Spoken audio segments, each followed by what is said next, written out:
Hey everyone, welcome back to my channel. आज अपन बात करेंगे रिया चक्रवर्ती के बारे में, जो अभी अमेज़न प्राइम के रियलिटी शो द ट्रेटर में नजर आ रही है। शो के अंदर रिया को ओपन टॉन्ट सुनने को मिल रहे हैं, जहां कंटेस्टेंट्स उन्हें कह रहे हैं तुम्हें ये विजुअल और जेल वाला माहौल पसंद आ रहा होगा। ये सुनकर ऑडियंस दो हिस्सों में बट गई है। एक सेक्शन का कहना है कि रिया के साथ मीडिया ट्रायल के दौरान बेहद अनफेयर बिहेवियर हुआ, जबकि दूसरे सेक्शन का मानना है कि रिया एक क्रिमिनल है और वो ऐसी ट्रोलिंग डिजर्व करती है। आखिर सुशांत सिंह राजपूत केस में रिया के खिलाफ क्या प्रूफ हुआ और क्या खारिज हुआ, आइए फैक्ट के साथ समझते हैं। जून 2020 में जब एक्टर सुशांत सिंह राजपूत की डेथ हुई तो इनिशियली रिया सस्पेक्ट नहीं थी, लेकिन सुशांत के फादर द्वारा एफआईआर दर्ज करने के बाद एलिगेशन लगे कि रिया और उनकी फैमिली ने सुशांत के 15 करोड़ रुपए मिस अप्रोप्रिएट किए हैं और सुशांत को उनकी फैमिली से अलग किया है। इस मामले में इन्फोर्समेंट डायरेक्टरेट ईडी ने महीनों तक गहरी छानबीन की, लेकिन ईडी को कोई भी ऐसा डायरेक्ट ट्रांजैक्शन या प्रूफ नहीं मिला जिससे ये साबित हो कि रिया ने 15 करोड़ का कोई फ्रॉड किया था। इसके अलावा 2019 में खोली गई कंपनी के 33 रुपीस के कंट्रीब्यूशन के अलावा कोई भी सस्पिशियस मनी शिफोनिंग नहीं, जिसके बाद रिया को इस फाइनेंशियल एंगल से कंप्लीट क्लियरेंस मिल गया। अब बात करते हैं उस इकलौते एलिगेशन की जिसकी वजह से रिया को जेल जाना पड़ा था।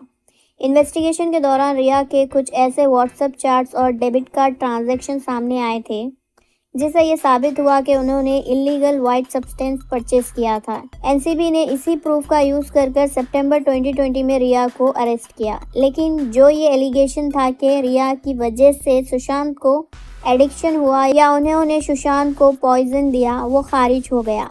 कोर्ट में ये एस्टेब्लिश हुआ कि सुशांत रिया से मिलने से काफ़ी पहले से सब्सटेंस कंज्यूम कर रहे थे। अक्टूबर 2020 में हाई कोर्ट ने रिया को ये कहते हुए बेल दी कि स्मॉल क्वांटिटी में परचेस करने का मतलब ड्रग ट्रैफिकिंग नहीं होता है और उनका कोई पास्ट क्रिमिनल रिकॉर्ड नहीं था।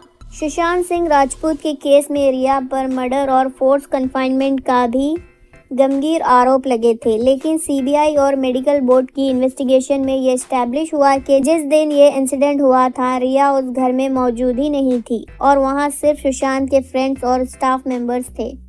कन्फाइनमेंट और डिप्रेशन के आरोप पर साइकियाट्रिस्ट सुजैन वॉल्कर ने कंफर्म किया कि सुशांत 2013-14 से ही सीवियर डिप्रेशन से जूझ रहे थे, जब रिया उनकी लाइफ में आई भी नहीं थी। मीडिया द्वारा चलाया गया ब्लैक मैजिक और मर्डर का नैरेटिव किसी भी कोर्ट या इन्वेस्टिगेशन एजेंसी के सामने स्टैंड नहीं कर पाया। तो फिर इतने क्लियरेंस के बावजूद लोग रिया से इतना नफरत क्यों करते हैं?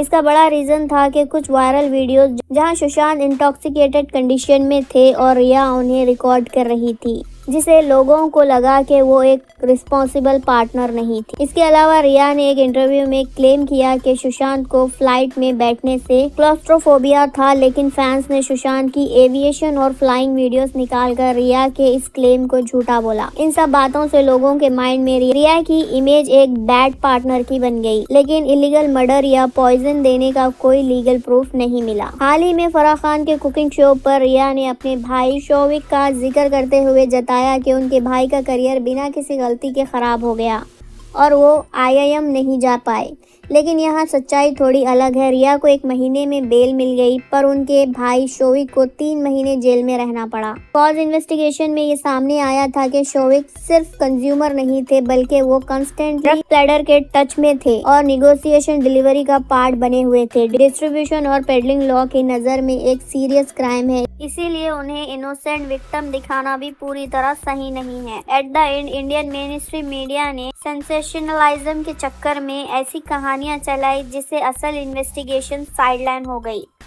गर्लफ्रेंड को टारगेट बनाने के चक्कर में बाकी दूसरे एंगल्स और घर में मौजूद लोगों पर से ध्यान हट गया। रिया ने ड्रग के मामले में कानून तोड़ा था और उन्हें उसकी जेल टर्म मिली, लेकिन बाकी सारे मर्डर और फ्रॉड के आरोप झूठे साबित हुए।